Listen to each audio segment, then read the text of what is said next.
इतना करीबी दोस्त होते हुए एहसन शाह ने अमीर बलाज के साथ धोखा किया। जिस दिन बलाज का मर्डर करवाता है तो उस वक्त ये मदीना मुनव्वरा में मौजूद था। वो लाइव वीडियो कॉल करके बलाज की लोकेशन भी देख रहा था कि इस वक्त बलाज किधर है, और पूरी मूवमेंट उसकी वो दूसरी तरफ बता रहा था। जो गड़ा खोदा था उसमें वो खुद गिर गया। उसके भाई जिस तरह एहसन शाह टीवी बट कलाकार बना और बलाज के खिलाफ उसको इस्तेमाल किया, उसी तरह उसके भाइयों को अब तीफी भट्ट ने कलाकार बनाया। और तीफी भट्ट को ये भी था कि ये अब रिहा होगा, हाई कोर्ट से अगर बेल हो जाती है तो ये उनको डर था कि ये 4.5 करोड़ भी मांगेगा, ये हमारे खिलाफ वादा माफ गवाह भी बनेगा। तो ये मैं समझता कि वो अपने अंजाम को पहुंच गया। जो गुत्थी थी वो सुलझ चुकी है, उलझी नहीं है कि इसमें कौन मुल्ज़म है कौन नहीं है। वो सबका किरदार सामने, कोई सहूलतकार था, कोई मशवरा देने वाला था। नाज़रीन, इस टाइम हमारे साथ इसरार भट्ट साहब मौजूद हैं। अस्सलाम वालेकुम। जी वालेकुम सर, कैसे हैं आप? जी ठीक ठाक। अच्छा सर, देखें, अमीर बलाज के इंसाफ के लिए तो काफी देर से आप सब लोग जो हैं वो धक्के खा रहे थे कि अमीर बलाज को इंसाफ मिलना चाहिए, क्योंकि आखिरकार आप उसके दोस्त हैं। लेकिन एहसन शाह जो कि पिछले 2 दिन पहले अपने भाई के हाथों कत्ल हो जाता है, जो बताते हैं कि वो अपने भाई एहसन शाह को छुड़वाने की नीयत से आया था। आप इस केस को सर किस नजर से देखते हैं? जी बिस्मिल्लाह रहमान रहीम। देखिए, मैं यही कहूँगा कि ये दुनिया के अंदर अल्लाह ताला का एक निज़ाम है, मकाफ़ात अमल का ही ये एक हिस्सा है कि उसने इतना करीबी दोस्त होते हुए एहसन शाह ने अमीर बलाज के साथ धोखा किया। और मैं समझता हूँ कि ये अल्लाह की पकड़ में आया है, क्योंकि सारी दुनिया जानती है कि ये जिस दिन बलाज का मर्डर करवाता है तो उस वक्त ये मदीना मुनव्वरा में मौजूद था। इसकी बीवी कहती है कि एहसन की बात 17 तारीख को हुई थी और अमीर बलाज का कत्ल 19 तारीख को हुआ था, तो कोई बात एहसन शाह की अमीर बलाज से नहीं हुई थी। नहीं, ये झूठ है। वो लाइव वीडियो कॉल करके बलाज की लोकेशन भी देख रहा था कि इस वक्त बलाज किधर है, और पूरी मूवमेंट उसकी वो दूसरी तरफ बता रहा था।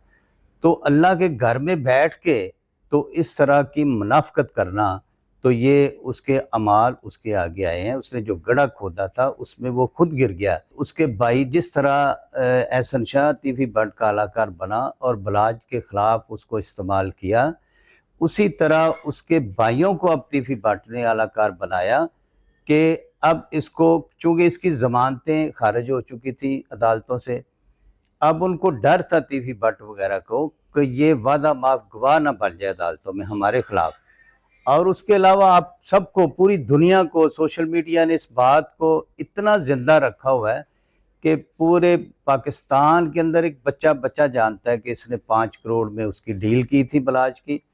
और तीफी भट्ट को ये भी था कि ये अब रिहा होगा, हाई कोर्ट से अगर बेल हो जाती है तो ये डिमांड्स इसकी 4.5 करोड़ के अलावा और डिमांड्स भी बढ़ेंगी कि भाई अब मेरी सपोर्ट करो, मैं डेरा बनाऊं, मैं गाड़ियां दो, मुझे राइफलें दो, मैं यहाँ पर डेरा बना के बैठूं। तो ये उनको डर था कि ये 4.5 करोड़ भी मांगेगा, ये हमारे खिलाफ वादा माफ गवाह भी बनेगा, तो क्यों ना इस तरह का कोई सीन बना दिया जाए। तो वही आखिरकार हुआ जिस बात का हमें पहले भी खदशा था कि ये उसको मरवाएगा तीफी भट्ट, जेल के अंदर मरवा दे चाहे जेल के बाहर। और पुलिस जेल के अंदर से तो नहीं मर सकता ना। बस ऐसे जो क्रिमिनल लोग होते हैं ना, इसी तरह के कुर्बानी के बकरे तैयार करते हैं, जो क्रिमिनल माइंड। ये तीफी भट्ट बहुत बड़ा एक मास्टर माइंड है।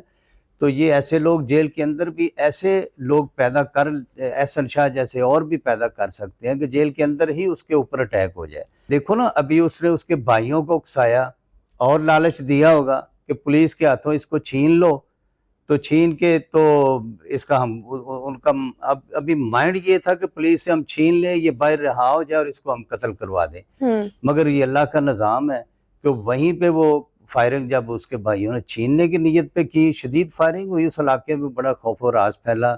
लोगों ने देखा कि पुलिस पार्टी पर फायरिंग हो रही है।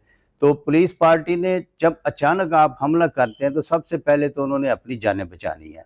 उन्होंने अपनी जानें बचाई और इसी दौरान वो एहसन शाह को, उनके भाइयों की और जो साथी थे फायरिंग से, वो उसको फायर लगे और वो हॉस्पिटल लेके जाते हुए रास्ते में हमने सुना कि वो दम तोड़ गया। तो ये मैं समझता कि वो अपने अंजाम को पहुंच गया। उसकी वालदा कहती हैं कि उसका भाई अली रजा उस वक्त मेरे साथ वकीलों के पास धक्के खा रहा था जब एहसन शाह को फायर किए गए। جی یہ دیکھیں کہنے سے تو نہیں ہوتا، ہمارا ایمان ہے اور ہمیشہ ہم نے بھی ہمارے اوپر بھی ایسے معاملات بنے، ہم نے ہمیشہ عدالتوں کا سامنا کیا، تفتیشی کے جو بھی انویسٹیگیشن آفیسرز ہوتے ہیں ان کا سامنا کیا۔ اگر ایسی بات ہے تو وہ اپنے بیٹے کو پیش کروا دیں پولیس کے سامنے کہ میرا بیٹا بے گناہ ہے، اس نے حملہ نہیں کیا، سچا ہے جھوٹا ہے، تو وہ اپنے آپ کو پیش کریں تفتیشی آفیسران کے سامنے۔ کچھ عوام اور کچھ احسن شاہ کے گھر والوں کو کہنا یہ ہے کہ پولیس مقابلہ جعلی تھا، یہ پری پلان تھا، اس کو پلان کیا گیا تھا کہ احسن شاہ کو مارا جائے، نہیں پولیس پیسوں پہ بک گئی۔ دیکھیں ابھی چند روز قبل کچے کے علاقے میں ہمارے پنجاب پولیس کے کوئی 18-19 کے لگ بھگ جوان جو ہیں وہ 20 کے لگ بھگ شہید ہوئے ہیں۔ جب میں سمجھتا ہوں کہ پولیس والے شہید ہو جاتے ہیں، اپنی جانوں کو قربانی دے دیتے ہیں، تو تب لوگ کہتے ہیں کہ یہ اصل پولیس مقابلہ ہے۔ اگر وہ اپنی جان بچا لیتے ہیں تو ہمیشہ لوگ پھر الزام لگاتے ہیں کہ یہ جعلی پولیس مقابلہ ہے۔ امیر بلاج اور احسن شاہ تو بہت اچھے دوست تھے، 15-16 سالہ پرانا ان کا دوستی کا ایک تعلق تھا، ریلیشن تھا، آپ لوگوں سے بھی اس کی ملاقات احسن شاہ کی ہوتی، کبھی لگا کہ وہ اس طرح کی کوئی حرکت کرے گا جس سے وہ اپنے ہی دوست کو قتل کروا دے گا اور اس کے بعد خود بھی وہ قتل ہو گیا، خود بھی وہ اللہ سے جا ملا، لیکن اب سمجھتے ہیں کہ یہ اب کیس جو ہے کون سا رخ اختیار کرے گا؟ جی دیکھیں اس سے کیس کے اوپر فرق نہیں پڑے گا، کیونکہ جو ملزمان مفرور ہیں یا گرفتار ہیں ان کا کردار تفتیش میں سامنے آ چکا ہے، وہ اپنے کیے کا سب بھگتیں گے۔ جو اشتہاری ہیں جیسے تیفی بٹ وغیرہ اور ان کے ساتھی جو اشتہاری ہیں، اگر وہ سمجھتے ہیں کہ ہمارا اس میں گناہ نہیں ہے تو وہ کیوں نہیں پیش ہوتے؟ آج 7-8 ماہ ہو گئے ہیں تو ان کو پیش ہونا چاہیے، وہ اپنے آپ کو پیش کریں اور تفتیش میں ثابت کریں کہ کس کا کیا گناہ ہے نہیں ہے، مگر چونکہ وہ گناہ گار ہے، مرکزی ملزم ہے، اس لیے وہ بھاگا ہوا ہے۔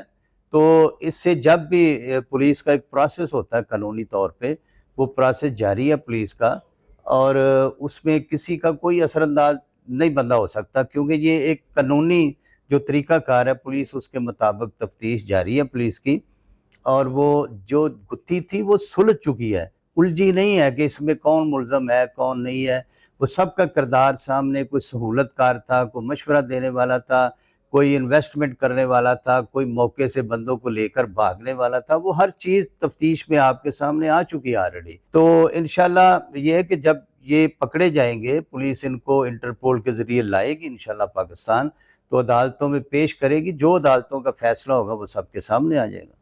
جو ویورز آپ کو دیکھ رہے ہیں جو کہتے ہیں جعلی پولیس مقابلہ تھا، احسن شاہ کو سازش کے طور پہ مارا گیا، اس کی فیملی کہتی ہے کہ شکیل بٹ کا اور محمد علی بٹ کا اس میں ایک اہم کردار ہے، وہ پیسوں پر بک گئے، انہوں نے بدلہ لیا، امیر بلاج کی فیملی نے قتل کیا یا گوگی بٹ نے، ان سب کے سوالات بہت زیادہ ہیں، عوام کے بہت سوال ہیں، ہم ہر کسی کا جواب تو نہیں دے سکتے، لیکن کوئی ایسی بات جو آپ ان تک پہنچانا چاہتے ہو؟